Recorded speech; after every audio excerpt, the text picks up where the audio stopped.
off with another episode of Reclaiming Timeless Ways. We're slowly climbing that mountain to episode 100. We're at 94, Mike. Yeah. Boy, we've been going at this for a little while. It's been 3 years. You said that earlier, and I'm like, that's probably about right. I'd have to check. Yeah, and I still experience our long conversation as being recent. Yeah. It didn't seem that long ago. No. Time sure flies. And Yeah. of course, a show dedicated to just kind of talking, helping, and hoping we bring some value to you or somebody you know to reclaim those timeless ways, those good old-fashioned ways that still exist. But there's also some cracks, and we want to fill them in, Mike. We hope that some of these episodes help do that. Today's topic. Making lists, did, and didn't. Yeah, did and didn't. So we talked in the past about always and never, Yep, right? Those two words that can be very toxic. right, Because they generalize way too much. right. Right? You always lie. You never help. Bullshit. Right? Just crap. I mean, are there times when that might be true? Yeah. I mean, if you're dealing with a really nasty narcissist, Right. that could be. But probably somebody's going to do something where they give you little scraps. And another word for scraps to keep you on the hook is breadcrumbs. Right? So, two people are having an argument, two friends, business partners, husband and a wife, boyfriend, girlfriend, siblings, neighbors, and there's a lot of that. Somebody will make a list of all the things that they did that were wrong. Right, How about all the things they didn't do that were wrong? right. Or how about all the things they did that were good? Yeah, They always just tip it in the one direction. And that person might be feeling so battered by the list of negatives right. that they might enter into sort of a communicative paralysis, Right. where they can't assert their value. They're just stunned, like they got hit by a truck, Yeah. right? And so we have an obligation to one another. I remember my father and I were having a deep disagreement, which never got resolved. But I looked at him at one point, well, actually it was on the phone, and I said to him, I want to change the subject for a minute, so hold on to your thought. Words to that effect. I said, there's a simple compliment I want to give you. And he goes, oh, what? Very defensive. He grew up in an abusive home, and he had some horrendous experiences in hand-to-hand combat in the Second World War, which left him violent and charming. Yeah. You know, so he had two faces. Other things, other good things. But I said, you've worked your ass off for this family my whole life. And I've never heard anybody say thank you. Thank you for the house. Thank you for the clothing. Thank you for the furniture. Yeah. Thank you for the vacations. You know, thank you for the medical care, food, restaurants, you know, for the warmth in the house, because the heat turns on, for water, you know. There's 100 things that you've done. I have never, ever heard anybody say thank you to you. Yeah. Our cars were always safe. Thank you. So you and I are never going to agree about this other stuff. And I think it's going to be a horrible disagreement forever. My wife heard a line, I want to say it was from Tony Robbins, and it's something to the effect of, I might not get it perfect, but if you're going to hate your parent for what they did to you, also love them for what they made you. Right. It's something to that effect, and it was because, you know, I could look at my dad, so he smoked, and my brother had, my sister had, and some have quit since, but I could look at that and say, thanks for that, you know, showcasing, you know, now we're all smoking, or he was an alcoholic, which he's been sober now for, I'm 42, so about 40 years. Wow. Hey, thanks for bringing that into the family bloodline. Or, you know, I can look at all these things that he did that maybe were negatively impactful. But just like you said to your father, what about all the things that you did to make me? You helped me with a good work ethic. Right. You forced me to hold a certain standard with studies, Right. which helped me later in life. You provided me with the clothes, the shoes to go be involved in activities, you know. Parents don't have to buy shoes to go out for basketball or soccer or football, what have you. What about all those things? And so the same is true with a friend. You know, we get mad at one another. Even somebody, Mike, we really don't like. We can be mad at them for whatever it is that has ticked you off. But there's good in them, and they've done some good, and we've got to give credit there Right. as well and be open enough to remember that. Right. And it's also healthy, I think, from this perspective. Yes. Because if you're just going to sit there and harness the hate, and you did this, and you did this, and you made me this, and you made me feel this way, and did it. Wait a second. That's maybe not only ticking you off at me, I'm pretty hateful. It's hard to be happy in a hateful heart and a hateful headspace.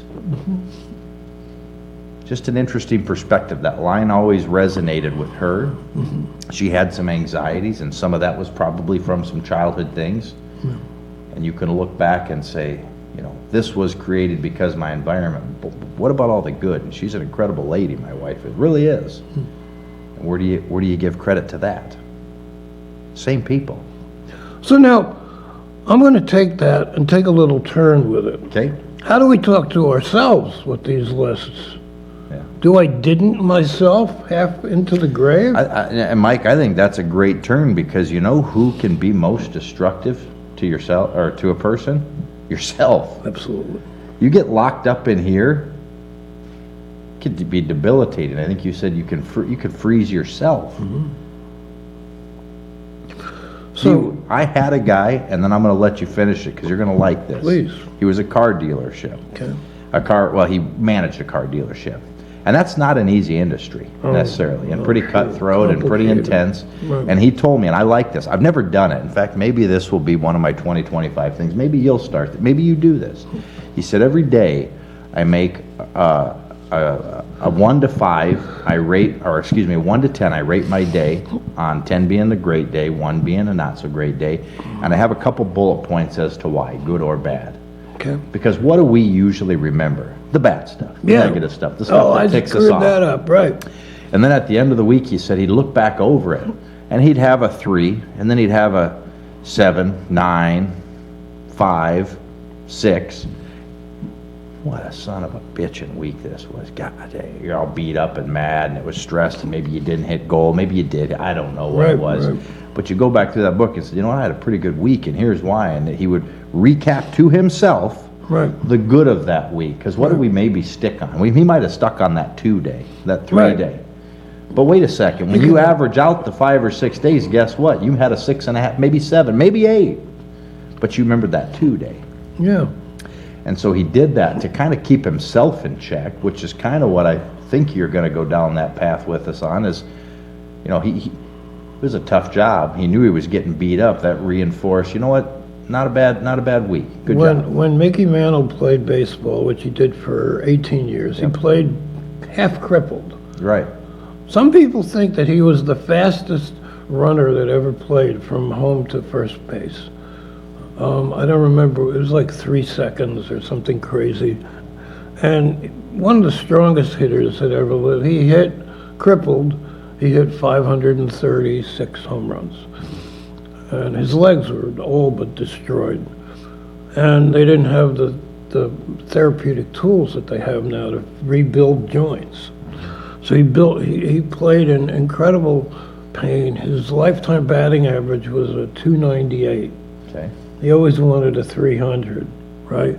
And I remember listening to him talk once. He goes, with his little Oklahoma accent, I missed 7 out of 10 times at bat. I went away with nothing, Right. you know? And Babe Ruth, I think his batting average was like a 340, which was extraordinary.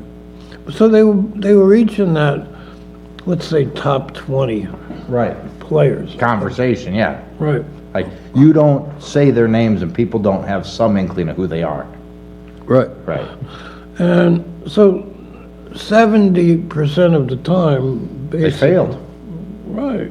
And they were considered like from Mount Olympus, Right. right? They were like the gods of baseball. Right. So when we're giving ourselves only 7s or 6s or 5s, it's like they never hit a 5. Right. Right. And they were the best. Right. Right? So it's like, well, how am I beating myself up? Right. right? And how old is it? If it's deeply ingrained, I've repeated it so many times, my train automatically goes to that track. So how much self-love does it require me to invest in to stop automatically going back to that track where I give myself an ass whipping every time I'm not perfect? I would venture to guess if you Right. gave a quick journal each day had a notepad with you. Mike always has his notepad. Several. And wrote down all the things that were not made you overjoyed, maybe, not like hitting a home run to win the World Series, so to speak, but Right. good moments of the day. Woke up, I was able to take a hot shower. I love a hot shower, personally. Yeah. Does that not feel good? Absolutely. Took the dog for a walk. Had this for lunch. Got to watch this TV show, whatever it would be. And you listed all those things, and somewhere in the middle of there, you had neighbor pissed me off because the dog took a dump in my yard.